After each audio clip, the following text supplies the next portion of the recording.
Hi everyone, I am doctor Divya. ഇന്നത്തെ topic എന്ന് പറയുന്നത് പോണോഗ്രഫി അഡിക്ഷൻ ഇൻ ചിൽഡ്രൻ. ഇപ്പോൾ ഒരുപാട് പേര് എഴുതി ചോദിച്ചൊരു ടോപ്പിക്കാണ്. അതിൽ നിന്ന് നമ്മുടെ കുഞ്ഞുങ്ങളെ എങ്ങനെ പിന്തിരിപ്പിച്ച് കൊണ്ടുവരാം എന്നതിനെക്കുറിച്ചുള്ള പോംവഴികളെ കുറിച്ചാണ് ഇന്നത്തെ വീഡിയോ. നമുക്കറിയാമല്ലോ, ഒരു ടീനേജേഴ്സ് പരുവാകുമ്പോഴേ നമ്മുടെ കുഞ്ഞുങ്ങൾക്ക് ഈ ഇപ്പോൾ അശ്ലീല വീഡിയോസ് കാണാനും അങ്ങനത്തെയുള്ള ഫോട്ടോസ് കാണാനുമുള്ള ഒരു അഡിക്ഷൻ അല്ലെങ്കിൽ ഒരു ക്യൂരിയോസിറ്റി ഉണ്ടാവാൻ സാധ്യതയുണ്ട്.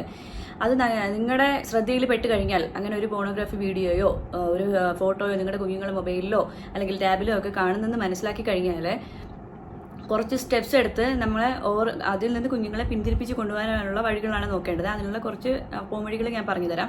അതിൽ ആദ്യത്തെ എന്ന് പറഞ്ഞാൽ ഡോണ്ട് റിയാക്ട് ഇമ്പൾസീവ്ലി. കുഞ്ഞുങ്ങളുടെ അടുത്ത് റിയാക്ട് ചെയ്യാതിരിക്കുക.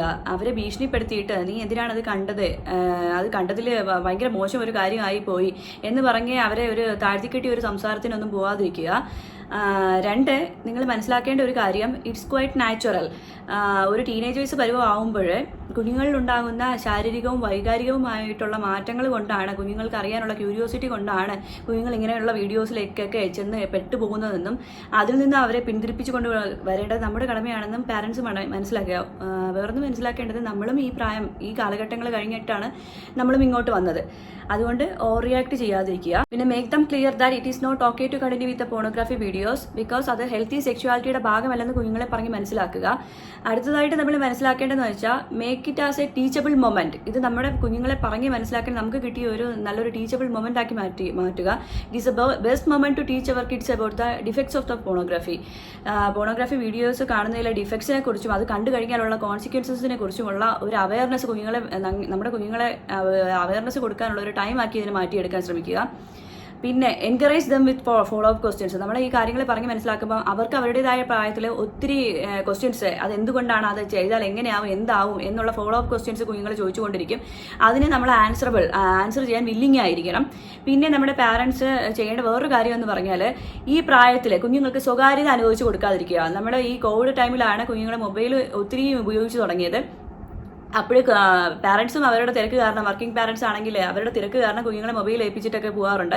അപ്പോൾ ഏൽപ്പിച്ചിട്ട് പോകുന്നതിന് കുഴപ്പമില്ല, നമ്മൾ അവർക്ക് ഒരു സ്വകാര്യത അതിൽ അനുവദിച്ച് കൊടുക്കാതിരിക്കുക. നമ്മുടെ സ്ക്രീൻ ടൈം നമ്മൾ ശ്രദ്ധിക്കണം. ഒരു പാരന്റൽ കൺട്രോൾ ആപ്പ് വഴിയിട്ട് നമ്മുടെ കുഞ്ഞുങ്ങൾ എന്താണ് ചെയ്യുന്നത്, നല്ല കാര്യങ്ങളാണോ കാണുന്നത്, ചീത്ത കാര്യങ്ങളിലോട്ട് പോകുന്നുണ്ടോ എന്ന് ശ്രദ്ധിക്കാനുള്ള ഒരു കുറച്ച് സമയം നമ്മൾ കൂടി കണ്ടെത്തണം. പിന്നെ അടുത്ത കാര്യം എന്ന് പറഞ്ഞാൽ, നമ്മുടെ പാരൻസിൽ, ഓർത്തഡോക്സ് ഫാമിലിയിലുള്ള ഒത്തിരി പാരൻസിന് ഒരു പ്രശ്നമുണ്ട്. ഫ്രണ്ട്ലി ആയിട്ടുള്ള ഒരു അപ്രോച്ച് ആയിരിക്കില്ല കുഞ്ഞുങ്ങളുമായിട്ടുള്ളത്. അപ്പോൾ ഈ നോർമൽ സെക്സ് എന്താണ്, അല്ലെങ്കിൽ ഹെൽത്തി സെക്ഷുവാലിറ്റി എന്താണ്, അല്ലെങ്കിൽ പോണോഗ്രാഫി വീഡിയോസ് കാണുന്നതിലുള്ള ഡിഫക്ട്സ് എന്താണെന്ന് പറഞ്ഞ് മനസ്സിലാക്കാൻ, ഓപ്പണായിട്ട് പറഞ്ഞ് മനസ്സിലാക്കാനുള്ള ബുദ്ധിമുട്ടുണ്ടായിരിക്കും. അങ്ങനെ ബുദ്ധിമുട്ട് തോന്നുന്ന പാരൻസ് ഒരു പ്രൊഫഷണൽ ഹെൽപ്പ് സീക്ക് ചെയ്യാൻ വേണ്ടിയിട്ട് യാതൊരു മടിയും കാണിക്കരുത്. അങ്ങനെ നിങ്ങൾക്ക് ബുദ്ധിമുട്ടുണ്ടെന്നുണ്ടെങ്കിൽ ഫ്രണ്ട്ലി ആയിട്ട് കുഞ്ഞുങ്ങളെ സംസാരിപ്പിക്കാൻ ഒരു സൈക്കോളജിസ്റ്റിൻ്റെയോ ഒരു കൗൺസിലറുടെ ഒക്കെ ഒരു ഹെൽപ്പ് സീക്ക് ചെയ്യുക.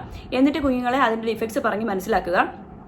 ഇത്രയും കാര്യങ്ങൾ നിങ്ങൾ കേട്ടപ്പോൾ മനസ്സിലായി കാണുമല്ലോ, കുറച്ച് എങ്ങനെയൊക്കെയാണ് കുഞ്ഞുങ്ങളുടെ അടുത്ത് അത് ബിഹേവ് ചെയ്യേണ്ടതെന്നും കുഞ്ഞുങ്ങളെ അതിൽ നിന്ന് വിടുതലെ കൊണ്ട് ചെയ്യിപ്പിക്കാനുള്ള വഴികളാണ് ഞാൻ ഈ പറഞ്ഞു തന്നത്.